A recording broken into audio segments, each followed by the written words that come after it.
আসসালামু আলাইকুম ওয়া রাহমাতুল্লাহ। বন্ধুরা, আজ আমরা জানব এক আলোচিত তরুণ ব্যক্তিত্ব সম্পর্কে, শরীফ ওসমান বিন হাদি, যিনি ওসমান হাদি নামেও পরিচিত।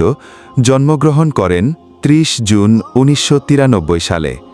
তিনি ছিলেন একজন বাংলাদেশী রাজনীতিবিদ, সাংস্কৃতিক কর্মী, লেখক ও শিক্ষক।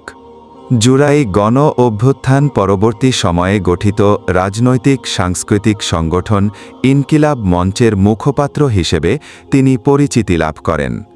তিনি ত্রয়োদশ জাতীয় সংসদ নির্বাচনে ঢাকা ৮ আসন থেকে প্রার্থী হওয়ার ঘোষণাও দিয়েছিলেন।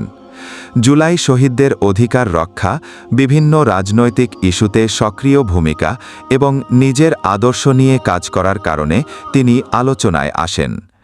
একজন মানুষের চিন্তা, আদর্শ ও কর্ম সমাজের প্রভাব ফেলতে পারে। তাই আমাদেরও উচিত সত্য ও ন্যায়ের পথে থাকা।